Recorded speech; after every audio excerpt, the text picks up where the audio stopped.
1300 a.C.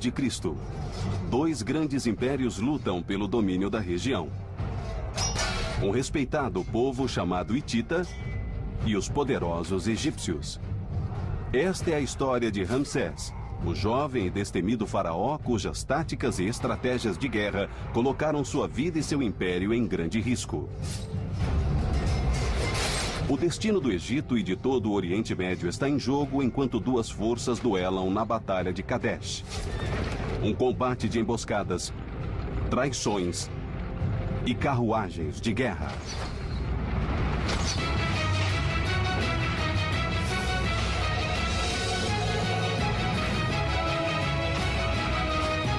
Batalhas antes de Cristo, carruagem de guerra de Ramsés. Em Kadesh, 17.000 hititas enfrentam 20.000 egípcios.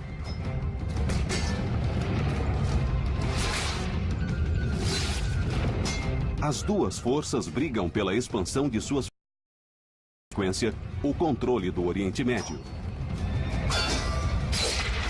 A Batalha de Kadesh é um dos combates mais importantes da antiguidade. Ela representa o confronto de dois grandes impérios, o Império Hitita e o Império Egípcio, em uma importante zona de operações militares, em Kadesh, onde hoje fica a Síria.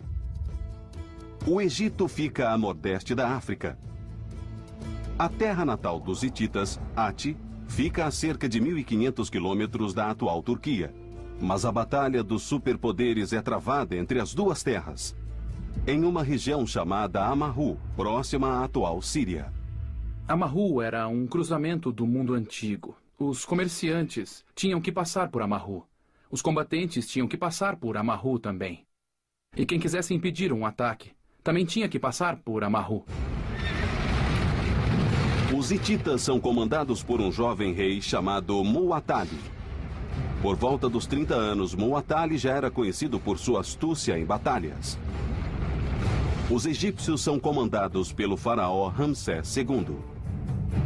Ramsés II era filho de Sete I, um dos maiores faraós combatentes da história do Egito.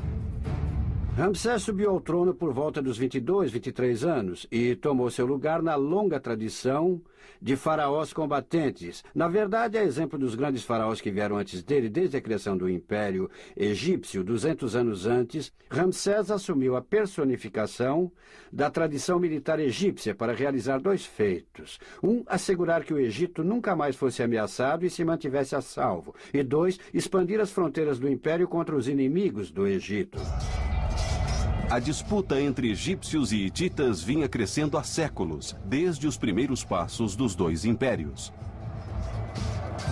O Egito surgiu por volta de 3.200 a.C., como um agrupamento de colônias feudais ao longo do fértil delta, o rio Nilo. Ao longo de dezenas de milhares de anos, as colônias cresceram, se espalharam e continuaram em paz com seus vizinhos. E isso tinha suas vantagens e desvantagens. A vantagem em se ter um país próspero e em paz por tanto tempo é que ele se torna incrivelmente desenvolvido em termos de artes, engenharia, arquitetura, pintura, poesia e religião. É incrível. Da perspectiva das desvantagens é que o mundo gira ao seu redor. Desenvolvimentos tecnológicos estão acontecendo e você não faz parte desse núcleo. Se você não precisa interagir com outros grupos, isso funciona. O problema é que no século XVII, ou 1650 a.C., os egípcios tiveram a maior surpresa da vida deles. A surpresa foi um ataque de invasores do norte chamados Hicsos. Os Hicsos eram originários das cidades-estado de Canaã e Síria.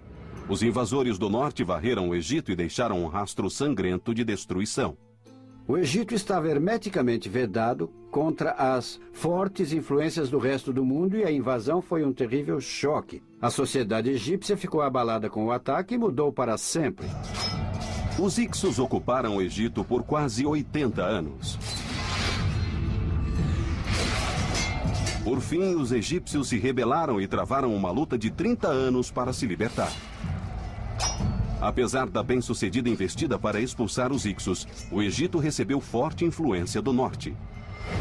Uma das consequências positivas da ocupação do Egito pelos invasores do norte foi a transferência de suas táticas militares para o exército egípcio. Os egípcios adotaram novas armas de combate corpo a corpo. E um novo jeito de se locomover no campo de batalha. A carruagem de guerra de 2 homens. Mas além de utilizar a carruagem, os egípcios a aperfeiçoaram. Os egípcios fizeram 3 grandes e importantes modificações na carruagem que revolucionaram sua utilização na guerra. A primeira foi mudar o eixo e as rodas do centro do veículo, como o carro dos invasores do norte, para a traseira da carruagem. O eixo, de cerca de 1 metro de comprimento, é colocado o mais afastado possível para garantir estabilidade, velocidade e capacidade de manobra. O baú da carruagem tem 1 metro de largura, 50 centímetros de profundidade e 80 centímetros de altura. A estrutura é de madeira, freixo ou olmo moldado a vapor, encapado com pele de animal ou junco. O piso do baú é feito de camadas flexíveis de couro ou tecidos, com tramas especiais que oferecem ao arqueiro o equilíbrio e a absorção de impacto. Os egípcios também substituíram a roda de 4 raios por uma de 6 raios. Apesar de aparentemente simples, a mudança resultou em uma roda muito mais resistente, capaz de suportar velocidade de até 20 km por hora em terrenos extremamente irregulares. Provavelmente a inovação tecnológica mais incrível foi a criação da chamada junção de Yu, em que o cabo que sai do freio dos cavalos se prende ao baú da carruagem. A junta é móvel e impossível de travar, e por isso absorve mais impacto. Além de garantir a integridade da carruagem, tal mobilidade torna o percurso mais estável para os homens que nela estão. Juntando tudo isso, podemos concluir que os egípcios modificaram o veículo a tal ponto que seria o equivalente a um tanque de guerra moderno e de qualidade superior no campo de batalha. A carruagem foi um grande passo nas táticas de guerra porque trouxe mobilidade em combate. E, claro, também significava um sinal de status. Todos os nobres queriam ter uma carruagem de guerra. Cada carruagem de guerra tinha capacidade para 3 homens. O condutor, que conduzia a máquina e os cavalos pelo campo de batalha. O arqueiro, homem com habilidade para lançar flechas sobre uma plataforma em movimento e a 20 km por hora. E o escolta, que acompanhava o veículo com propósitos ofensivos e defensivos. Como defensor, ele protegia a carruagem dos escoltas inimigos, mas na ofensiva ele também atacava. Puxava os condutores para fora do veículo e os matava. Na guerra moderna, um tanque nunca sai sem o suporte da infantaria. Na época, era exatamente assim. O escolta luta com uma espada de bronze de lâmina curva. A arma tem 90 centímetros de comprimento e pesa cerca de 1 quilo. Quando manejada com força, pode decepar um braço ou uma cabeça com um único golpe. O escolta também deve estar munido de uma lança de 1,80 m. O bastão é feito de madeira e a ponta de bronze afiado. Depois de reforçar sua força de combate, os egípcios desenvolveram uma nova estratégia: atacar o inimigo primeiro e perguntar depois. A estratégia seria colocada em prática 30 anos depois que os egípcios se libertaram dos Hyksos.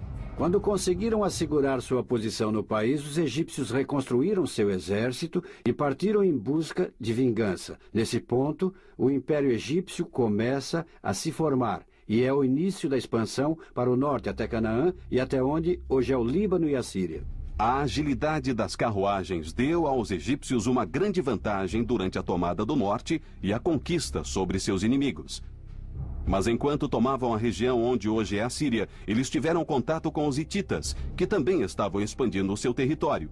E também tinham carruagens. Egito e At ficam a mais de 1.000 quilômetros de distância.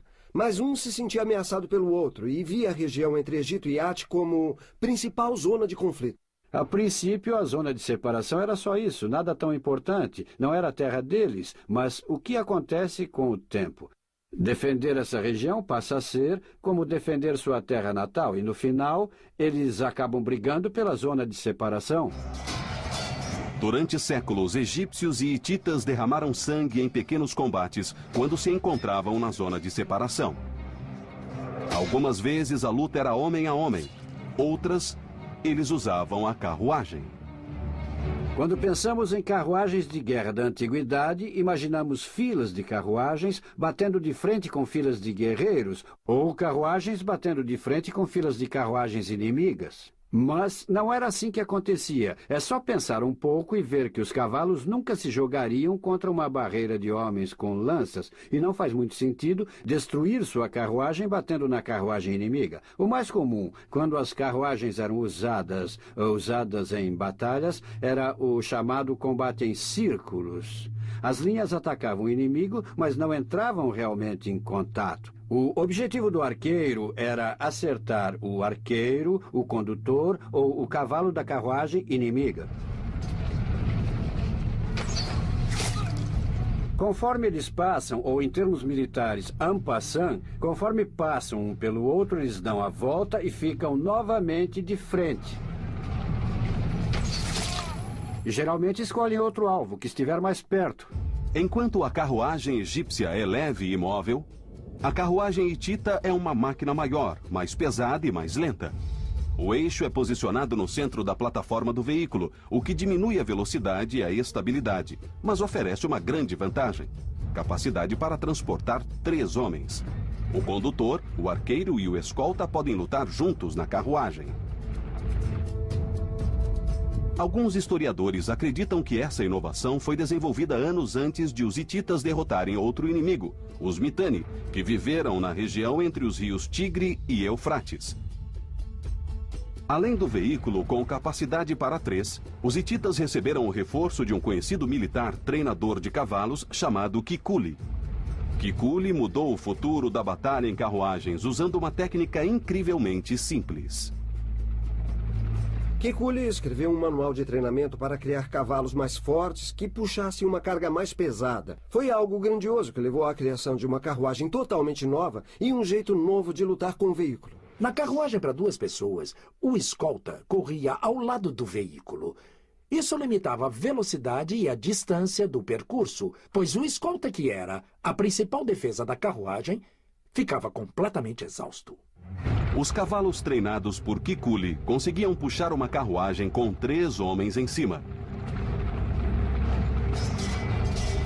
Os egípcios e os hititas aprimoraram suas carruagens, transformando-as em armas letais.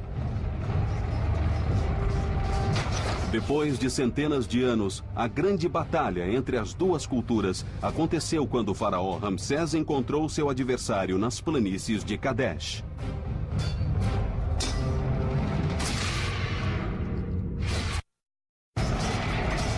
Dois exércitos, egípcios e hititas, estão em rota de colisão rumo a um dos maiores combates da antiguidade: a Batalha de Kadesh.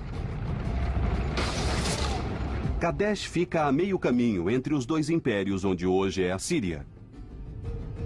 Durante séculos, os egípcios e hititas travaram pequenas disputas pela região, pois ambos acreditavam na importância tática e estratégica da área. As pequenas disputas entre os 2 impérios, hititas e egípcios, aconteciam esporadicamente, de vez em quando, ao longo de 30 anos, e ninguém chegou a conclusão nenhuma. Eram disputas de fronteira, nada realmente sério. Mas, enquanto essas brigas menores eram travadas, um evento muito bizarro aconteceu dentro do Egito e que, estranhamente, deu início a uma série de reações em cadeia que, por fim, resultou no confronto dos 2 impérios, na Batalha de Kadesh. Tal reação em cadeia começou com a morte do famoso faraó Tutankhamon, em 1323 a.C. Tut morreu. E, segundo a lei egípcia, sua esposa poderia escolher um novo marido. Na tradição egípcia, as mulheres eram quem tinham a linhagem real e não os homens. Ela podia casar com quem quisesse, mesmo se fosse um plebeu. O que ela fez seria considerado loucura mesmo hoje. Então, imagine naquela época. Ela escreveu uma carta para o rei dos hititas, dizendo: mande-me um de seus filhos, eu casarei com ele, e ele será faraó. Meu esposo morreu e eu não tenho filhos. Dizem que você tem muitos filhos. Dê-me um de seus filhos para ser meu esposo. Não é meu desejo casar com um de meus súditos. A viúva de Tut achava que o esposo tinha sido assassinado pelos próprios súditos. Durante muitos anos, o Egito sofreu constantes conflitos internos entre politeístas radicais, egípcios que acreditavam que a religião oficial deveria continuar adorando vários deuses, e os monoteístas, que acreditavam em apenas um deus. Foram tempos sangrentos no Egito. A guerra civil eclodiu no Egito, resultando em milhares de mortes. Alguns acreditam que o rei Tut foi uma das vítimas. Nesse ponto da história do Egito, os politeístas estavam com o poder nas mãos e eram inimigos da viúva de Tut. E qual a solução dela? Basicamente acabar com um império e transformar um hitita em faraó. Absolutamente incrível. O Oriente Médio inteiro teria sido diferente. Se tomassem o Egito e seus territórios, os hititas controlariam todas as rotas de comércio e pontos de lançamento militar do Egito à Mesopotâmia. Ciente das vantagens políticas, o rei hitita concorda em arranjar o casamento e envia ao Egito um de seus filhos mais jovens. O próximo evento foi a faísca que deu início à Batalha de Kadesh.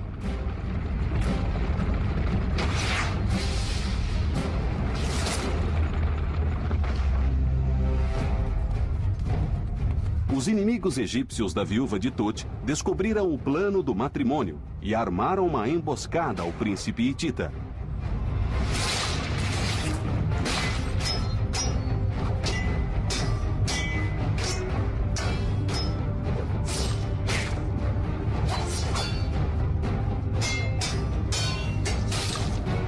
O príncipe nunca pisou em solo egípcio.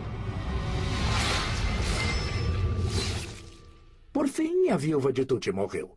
Dizem que foi assassinada.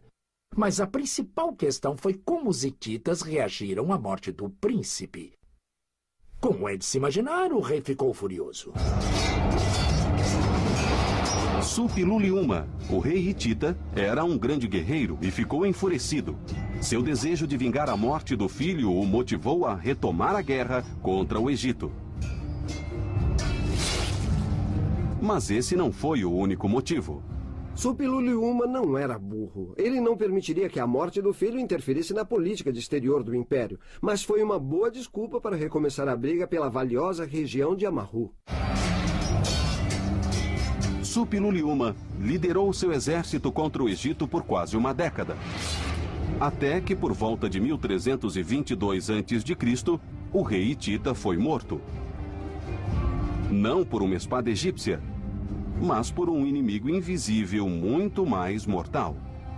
Foi um incidente no qual as forças egípcias foram vencidas pelas tropas hititas que fizeram alguns prisioneiros e supostamente os teriam levado de volta para a terra natal deles, onde hoje é a Turquia. Tudo indica, ou ao menos existem evidências que sugerem que alguns desses prisioneiros estavam infectados com um tipo de praga e além de infectar alguns soldados do exército hitita infectaram a região de Anatólia e parte do Oriente Médio. Como consequência, a taxa de mortalidade foi altíssima e até o rei morreu dessa doença. Depois da morte de Suppiluliuma, os combates entre egípcios e hititas diminuíram significativamente. Foi nesse período de relativa estabilidade, por volta de 1300 a.C., que o faraó Ramsés II subiu ao poder. Aos 20 anos, Ramsés era um guerreiro com reputação de insolente e arrogante. Ele sabia que para proteger o Egito, era preciso ocupar a zona de separação do norte. Ramsés vinha de uma tradição militar e não se considerava só o faraó do período em que governou, mas uma continuação da linhagem de grandes faraós guerreiros que existia desde a formação do Império Egípcio, 200 anos antes. Assim, analisando a personalidade do faraó, vemos uma pessoa que se considera mais que um grande guerreiro, mas aquele que é o principal objetivo, a principal razão da sua existência é proteger o Egito. No 5º ano de seu reinado como faraó, Ramsés lançou um ataque contra os hititas. O faraó liderou 24 mil soldados até a rota costeira do norte, perto de Gaza. O exército foi dividido em 4 grupos que receberam o nome de deuses egípcios: Amon, Ra, Ptah e Sete. Cada divisão era composta de 6 mil soldados, sendo 5 mil da infantaria e 500 carruagens com 2 homens cada. Os hititas souberam da movimentação egípcia e contra-atacaram com uma força formada por 17 mil homens vindos do sul, partindo de Ati. Seu general era o rei Muatali, neto de Supi-Luliuma. Assim como Ramsés, Muatali também era um guerreiro arrojado. Não sabemos muito sobre Muatali, mas dizem que ele era um bom estrategista. Lutava com a cabeça e pensava em todas as estratégias. Em uma dessas batalhas, colocou seu plano em prática e deu certo. De certa forma, era o contraste perfeito de Ramsés. As duas forças seguiram rumo à cidade de Kadesh. Embora tomar a cidade não fosse o único propósito dos exércitos, aquele que controlasse Kadesh facilmente controlaria toda a região de Amarru. Kadesh foi construída no topo de uma colina perto da entrada do vale do rio Orontes. A cidade era cercada por um muro de contenção formado por 2 paredões paralelos de 15 metros de altura e 400 de comprimento, quase o mesmo que 4 campos de futebol. O mais importante sobre Kadesh é que o muro era revestido com pedra calcária. O muro era composto por paredões, todos revestidos com pedra calcária. Isso foi um fator muito importante durante os 200 anos em que os egípcios tentaram expulsar os sírios e os hititas para o norte. Mas o problema é que eles não conseguiam tomar a cidade. E eles não conseguiam tomar a cidade porque o ariete, a arma mais eficaz para destruir pedras, ainda não era conhecido. O ariete só chegou ao Oriente Médio no século VIII. Primeiro, Ramsés queria chegar em Kadesh sem se preocupar em atacar as muralhas de pedra. Mas quando finalmente chegou, o faraó teve a maior surpresa de sua vida. O faraó egípcio Ramsés II lidera 24 mil soldados no ataque aos hititas. Os homens estão a caminho de Amarru, uma estratégica zona de separação entre os 2 impérios. Próximo à cidade de Biblos, Ramsés divide seu exército. Ele pessoalmente lidera 3 divisões: Amon, Ra e Ptah, no rio Litani. Os 18 mil soldados se aproximam da estratégica cidade de Kadesh pelo sul. Ele envia 6 mil homens que compõem a divisão 7 para o norte, ao longo da costa. Eles vão cruzar as montanhas do Líbano e se aproximar de Kadesh a noroeste. A intenção de Ramsés é basicamente cercar a cidade dos 2 lados. O exército subiu o vale e depois se dividiu pelas laterais. E a força menos numerosa subiu pelo oeste da cidade de Kadesh. Era um plano estratégico. Foi uma grande empreitada. O exército de Ramsés percorre 25 quilômetros em formação, de 4 em 4. E cerca de 4 mil mulas e asnos são usados como transporte. Cada soldado consome 1,5 kg de pão de cereais por dia e de 5 a 6 litros de água. Em uma marcha como essa, que dura mais de um mês, cerca de 17% dos homens sofreu luxações, quebrou ossos, teve problemas de pulmão e coisas assim. É uma façanha conduzir um exército de mais de 20 mil homens por 800 quilômetros e chegar em condições de combate. Depois de uma sangrenta luta de 40 dias, Ramsés e suas 3 divisões acamparam a 15 quilômetros da cidade de Kadesh, perto da floresta de Robaui. Mas dizer que as 3 divisões de Ramsés acamparam juntas não é exatamente correto. Eles pararam ao mesmo tempo, mas eram muitos soldados, e aqueles que ficaram para trás estavam a 25 quilômetros de Ramsés. Ramsés estava acampado em Amarru e os hititas estavam em algum lugar. Seja por não ter feito nenhuma busca de reconhecimento ou não ter buscado informações, Ramsés desconhecia o paradeiro dos hititas. Perto do acampamento de Ramsés, as patrulhas egípcias capturaram 2 beduínos locais com a intenção de descobrir a localização do exército hitita. Soubemos por meio de inscrições do templo que Ramsés tinha um leão que ele levava para as campanhas. Dizem que o leão era usado, como eu posso dizer, para encorajar que cooperassem. De acordo com os beduínos, Muwatalli e os hititas estavam a 150 quilômetros ao norte de Kadesh, em Alepo. Foi quando ele viu uma oportunidade. Kadesh estava sem defesa. Posso tomá-la, posso usá-la como base logística, refazer meu exército, fazer com que todos descansem, e então pegar um trecho menor de estrada e confrontar o exército hitita. Ramsés ficou tão animado que subiu na carruagem com seu guarda-costas e partiu para a cidade de Kadesh. Mas havia um problema. Ramsés, em seu entusiasmo juvenil, foi embora e deixou seu exército a uns 25 quilômetros. A divisão Amon pegou suas coisas, mas ninguém estava em condições de lutar. Jogaram as coisas nos ombros, não tinham tempo e subiram a estrada correndo, tentando alcançar o faraó. Ramsés montou acampamento nas planícies. Despreparada, a divisão Amon não conseguiu alcançá-lo. A divisão Ra também ficou quilômetros para trás. A divisão Pitá ainda estava perto da floresta de Robaui. E a divisão 7 estava em algum lugar da costa do Mediterrâneo. Ramsés achava que ia passear no parque. Seu guarda-costas montou o acampamento. E alguns homens da divisão Amon começaram a chegar no local, mas não havia organização nenhuma. A divisão Ra estava atravessando as planícies abertas. E a Muwatalli ia cair na armadilha. 2.000 carruagens hititas surgiram nos pomares do sul da cidade. Eles entraram pelos pomares e surpreenderam a divisão Ra pela lateral. Bang!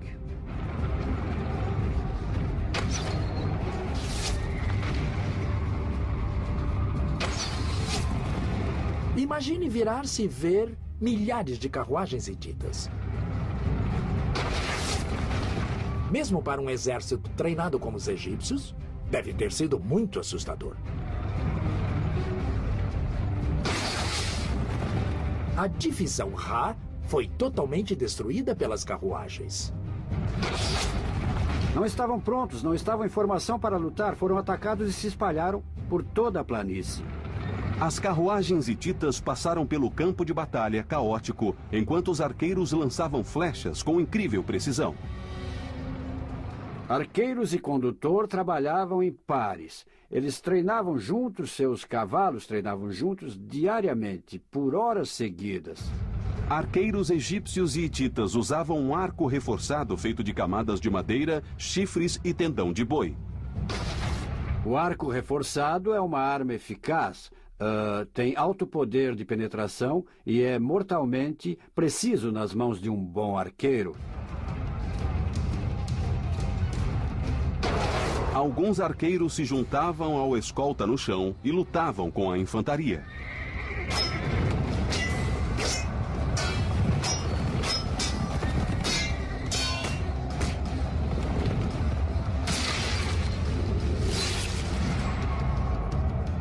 Historiadores acreditam que Muwatalli, o rei hitita, já estava dentro de Kadesh e orquestrou o ataque surpresa. A história dos beduínos seria mentira.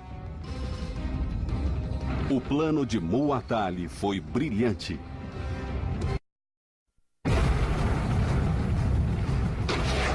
Em 1279 a.C., começa a Batalha de Kadesh. A terrível emboscada de carruagens contra a despreparada força egípcia derrama sangue e ceifa vidas. A culpa recai sobre o faraó Ramsés. Na pressa, o faraó decidiu partir praticamente sozinho e levou apenas uma centena de soldados com ele. Os beduínos espiões deram a falsa informação de que os hititas estavam a centenas de quilômetros ao norte em Alepo, quando na verdade já estavam na cidade de Kadesh. Ninguém se deu conta de que alguém como os oficiais da inteligência hitita poderia colocar esses beduínos espiões na história.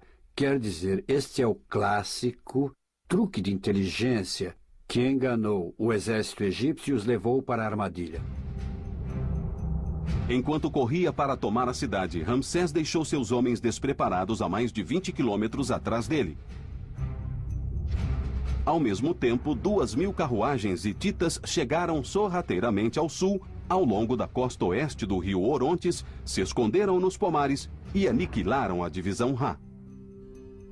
Uma das coisas que acontecem no campo de batalha, conforme a tática e a situação mudam, é que se o exército não tiver cuidado, ele permite que o sucesso operacional vença as metas de estratégia. Ele começa a mudar as metas e comete um erro básico. E nesse caso, foi exatamente o que aconteceu com Ramsés. Diante da oportunidade de tomar Kadesh de surpresa, ele não resistiu e caiu direitinho na armadilha dos hititas. Alguns historiadores acreditam que a chave para a bem-sucedida emboscada de Muwatalli foi a carruagem de 3 homens. Graças aos cavalos especialmente treinados e sua grande resistência, a carruagem hitita era capaz de levar o condutor, o arqueiro e o escolta. Assim, os 3 homens percorreram os cerca de 5 quilômetros da cidade aos pomares rapidamente, sem cansar o escolta, a maior defesa da carruagem. As carruagens não conseguiam correr tanto assim. O mundo antigo nunca havia visto uma carruagem como aquela usada em Kadesh. Acredito piamente que a carruagem de 3 homens mudou completamente o jeito de fazer guerra. E também acredito que o ataque surpresa dos hititas em Kadesh teve relação direta com esse tipo de guerra com carruagens. O ataque surpresa massacrou milhares de soldados egípcios. Em seu acampamento, Ramsés assistia à carnificina. O faraó estava a 3 quilômetros ao norte do local da emboscada. Sua única defesa era a desorganizada divisão Amon, que estava a caminho da cidade. Pitá, a 3ª divisão egípcia, encontrava-se a cerca de 20 quilômetros ao sul. Em algum lugar do oeste, a divisão 7 subia a região costeira. Ramsés estava realmente encrencado, pois seu exército estava espalhado.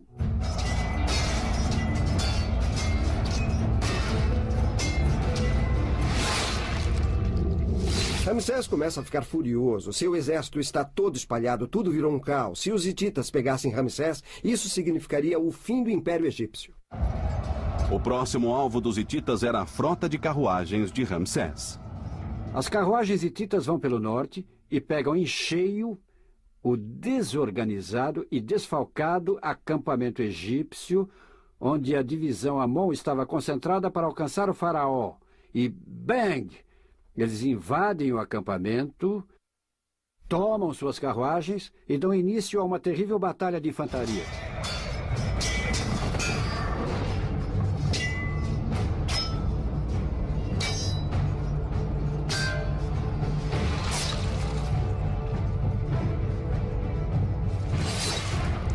Os hititas massacraram os egípcios. Mais grave ainda, grande parte da equipe de elite de Ramsés abandonou o campo de batalha, deixando o rei sozinho no momento de maior desespero. O exército hitita avançava lentamente em direção ao campo egípcio. Mas, ao invés de continuar investindo contra o faraó, parte dos hititas começou a saquear o acampamento. Esse nem foi o maior problema. O maior problema é que não dava para ver a infantaria hitita no meio do campo de batalha, o que custou caro ao faraó. 10.000 soldados hititas e 1.000 carruagens reservas esperavam na região oeste de Kadesh. Ter 10.000 soldados e não utilizá-los não faria muito sentido. Muwatalli estava com Ramsés nas mãos e aproveitou a infantaria para o golpe final. Mas Muwatalli não utilizou a infantaria.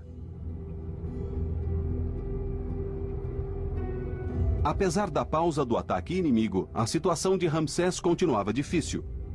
Sua única escolha era tomar as rédeas do destino da batalha.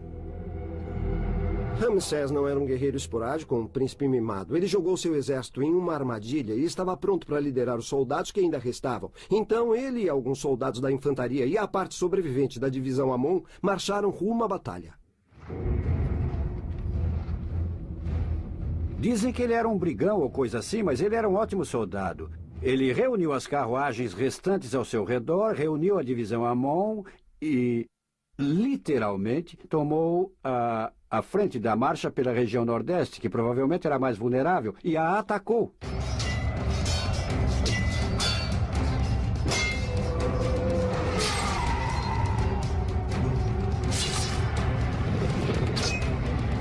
Ramsés ganhou vantagem e tentou expulsar os hititas.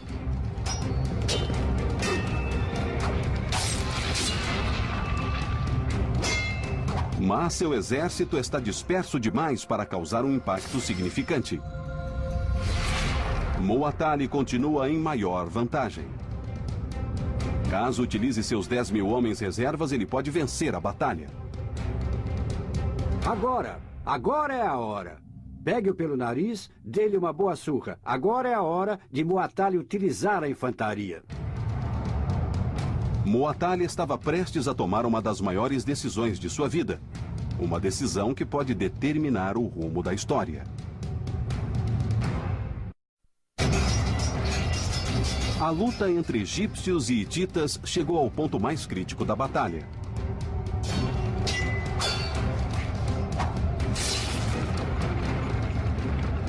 Um ataque inicial de carruagem se tornou uma luta de infantaria nas planícies de Kadesh.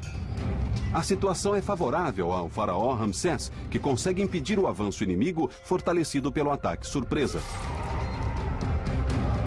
Caso dê mais um passo tático correto e utilize a infantaria, o rei Muwatalli certamente vai cercar e aniquilar o faraó, e com mais um golpe certeiro, vai conquistar os poderosos egípcios. Agora é a hora. Pegue-o pelo nariz, dê-lhe uma boa surra. Agora é a hora de Muwatalli utilizar a infantaria. Se ele conduzisse o exército pelo flanco nordeste, os soldados se espalhariam com mais facilidade. As carruagens chegariam pelo sul, a infantaria pelo norte, pegaria o comandante inimigo e seria o fim. Mas ele não fez isso. Ele não fez nada. Assim, o exército hitita emperrou e, basicamente, ficou parado no acampamento, travando uma batalha de infantaria. Desperdiçaram a vantagem de ataque e mobilidade, e a infantaria ficou empacada em campo. O rei tinha uma poderosa infantaria e não a utilizou. As razões que levaram Muwatalli a não utilizar sua infantaria reserva ainda são um mistério para os estudiosos. Mas Ramsés continuava com problemas. Embora presos em uma batalha de infantaria, os hititas lutavam furiosamente.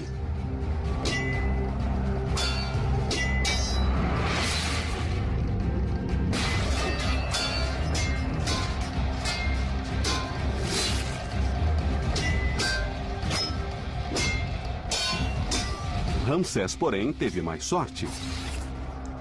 Precisamente na hora certa, vindo em passos de marcha, passando pelas montanhas do Líbano e atravessando as planícies de Kadesh, vinha a segunda força egípcia, a divisão 7, chegando bem a tempo de salvar a pele de Ramsés.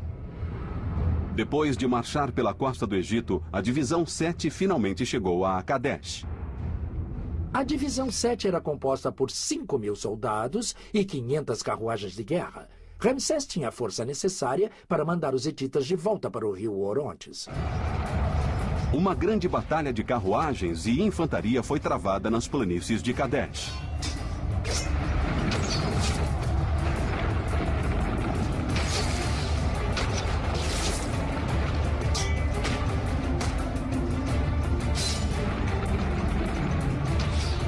Com o campo abarrotado de soldados, as carruagens egípcias, que eram mais fáceis de manobrar, passaram com facilidade e abateram as melhores carruagens hititas.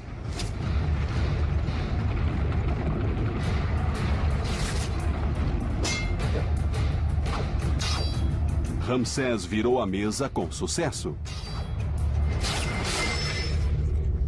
Finalmente, Muwatalli utilizou o reforço. Mas não a infantaria, ele mandou 1.000 carruagens. As carruagens de Muwatalli seguiram para o sul da cidade, atravessaram o rio Orontes e seguiram para o campo de batalha pelo norte. Mas de repente os hititas foram atacados pela retaguarda. Era Ptah, a última divisão egípcia que estava pronta para o combate. Muwatalli havia se esquecido da divisão Ptah. Quer dizer, ele estava vendo uma terrível batalha estava acontecendo. Eles não cruzariam as planícies a pé sem estar em formação de batalha. mas eles atravessaram as planícies justamente quando os hititas cruzavam o Orontes. Eles olharam para trás e... bang!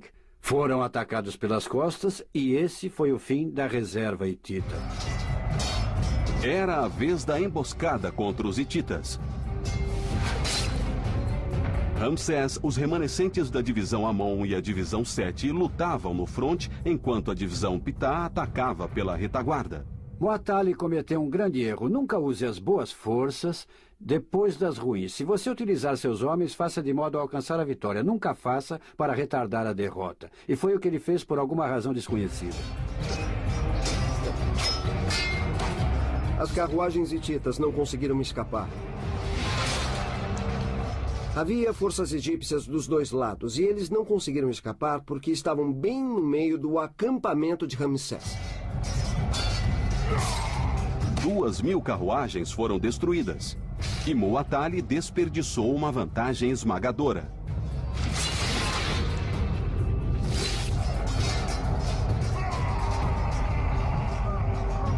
Mas, apesar da habilidade de Ramsés de virar o jogo, os egípcios sofreram uma enorme perda. Grande parte da divisão Amon foi destruída. Boa parte da divisão Ra também foi aniquilada ou dispersada. Ele perdeu metade de sua força. E um bom número de soldados de pelo menos 2 divisões de carruagens, milhares de máquinas. No final, acabou sendo um péssimo dia para os dois lados. O sol se põe no campo de batalha. Há homens e cavalos mortos e são ouvidos muitos gritos. Os hititas bateram em retirada para uma base perto de Kadesh. Os egípcios não se preocuparam em persegui-los. Pela manhã, Muatali mandou uma mensagem para Ramsés dizendo que não houve vencedores. Vamos fazer uma pausa, voltaremos a lutar um outro dia. E Ramsés aceitou. Ele não tinha escolha, não tinha esperança de sair do norte de Kadesh. Mas isso não impediu Ramsés de reivindicar que era o vitorioso. O faraó manda gravar figuras da vitória da Batalha de Kadesh em monumentos por todo o Egito. Ramsés se gaba da Batalha de Kadesh como uma grande vitória pessoal e, é claro, existem inúmeras fontes de registros arqueológicos indicando que isso é um exagero. Mas se considerarmos que ele conseguiu se salvar e salvar seu exército quando caminhava para a total aniquilação, a sua versão dos fatos não deixa de fazer sentido. Antes de voltar para o Egito, Ramsés resolveu um último negócio pendente. Ramsés encontrou os comandantes das unidades que abandonaram o campo durante a batalha. Os obrigou a se ajoelhar com as mãos amarradas nas costas e pessoalmente decapitou os filhos dos homens mais nobres do Egito.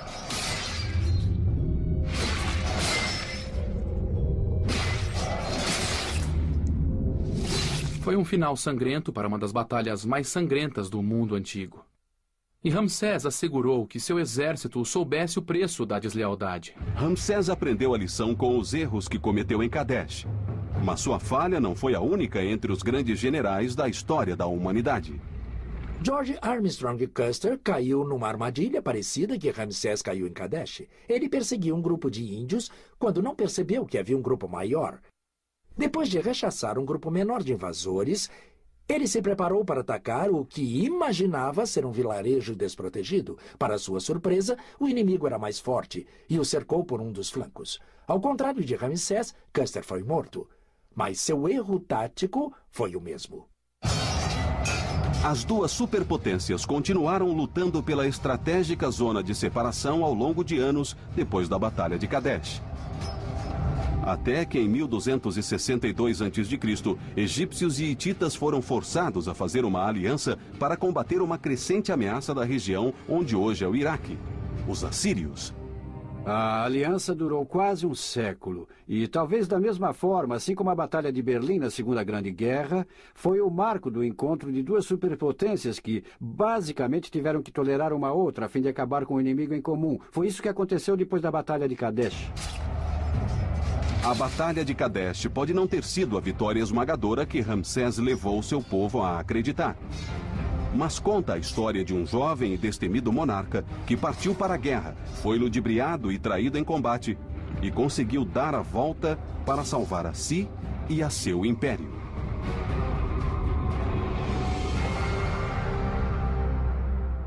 invasores do norte foi a transferência de suas táticas militares para o exército egípcio. Os egípcios adotaram novas armas de combate corpo a corpo. E um novo jeito de se locomover no campo de batalha. A carruagem de guerra de 2 homens. Mas além de utilizar a carruagem, os egípcios a aperfeiçoaram. Os egípcios fizeram 3 grandes e importantes modificações na carruagem que revolucionaram sua utilização na guerra. A primeira foi mudar o eixo e as rodas do centro do veículo, como o carro dos invasores do norte, para a traseira da carruagem. O eixo, de cerca de 1 metro de comprimento, é colocado o mais afastado possível para garantir estabilidade, velocidade e capacidade de manobra. O baú da carruagem tem 1 metro de largura, 50 centímetros de profundidade e 80 centímetros de altura. A estrutura é de madeira, freixo ou olmo moldado a vapor, encapado com pele de animal ou junco. O piso do baú é feito de camadas flexíveis de couro ou tecidos. 22, 23 anos e tomou seu lugar na longa tradição de faraós combatentes. Na verdade, é exemplo dos grandes faraós que vieram antes dele, desde a criação do Império Egípcio, 200 anos antes. Ramsés assumiu a personificação da tradição militar egípcia para realizar 2 feitos. 1, assegurar que o Egito nunca mais fosse ameaçado e se mantivesse a salvo. E 2, expandir as fronteiras do Império contra os inimigos do Egito. A disputa entre egípcios e hititas vinha crescendo há séculos, desde os primeiros passos dos 2 impérios. O Egito surgiu por volta de 3.200 a.C., como um agrupamento de colônias feudais ao longo do fértil delta, o rio Nilo. Ao longo de dezenas de milhares de anos, as colônias cresceram, se espalharam e continuaram em paz com seus vizinhos. E isso tinha suas vantagens e desvantagens. A vantagem em se ter um país próspero e em paz por tanto tempo é que ele se torna incrivelmente desenvolvido em termos de artes, engenharia, arquitetura, pintura, poesia e religião. É incrível. Da perspectiva das desvantagens é que o mundo gira ao seu redor. Desenvolvimentos tecnológicos estão acontecendo e você não faz parte desse núcleo. Se você não precisa interagir com outros grupos, isso funciona. O problema é que no século XVII, ou 1650 a.C., os egípcios tiveram a maior surpresa da vida deles. A surpresa foi um ataque de invasores do norte chamados Ixos. Os Ixos eram originários das cidades-estado de Canaã e Síria. Os invasores do norte varreram o Egito e deixaram um rastro sangrento de destruição. O Egito estava hermeticamente vedado contra as fortes influências do resto do mundo e a invasão foi um terrível choque. A sociedade egípcia ficou abalada com o ataque e mudou para sempre. Os Ixos ocuparam o Egito por quase 80 anos.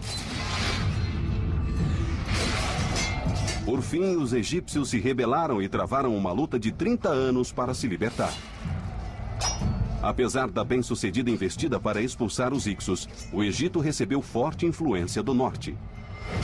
Uma das consequências positivas da ocupação do Egito pelos A Batalha de Kadesh é um dos combates mais importantes da antiguidade. Ela representa o confronto de 2 grandes impérios, o Império Hitita e o Império Egípcio, em uma importante zona de operações militares, em Kadesh, onde hoje fica a Síria. O Egito fica a nordeste da África. A terra natal dos hititas, Ati, fica a cerca de 1.500 quilômetros da atual Turquia. Mas a batalha dos superpoderes é travada entre as 2 terras, em uma região chamada Amarru, próxima à atual Síria.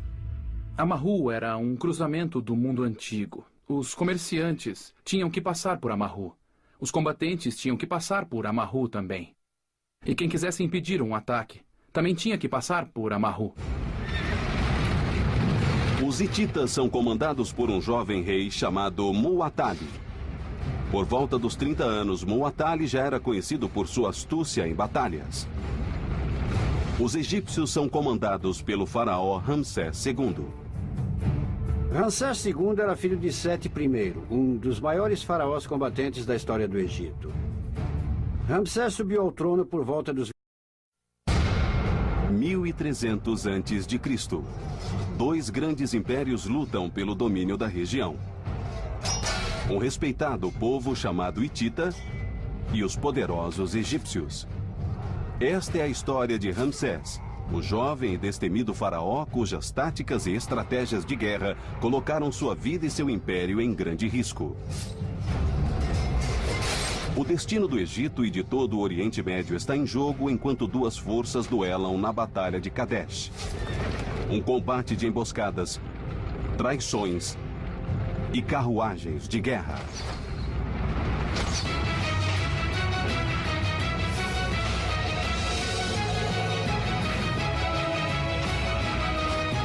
Batalhas antes de Cristo, carruagem de guerra de Ramsés. Em Kadesh, 17.000 hititas enfrentam 20.000 egípcios.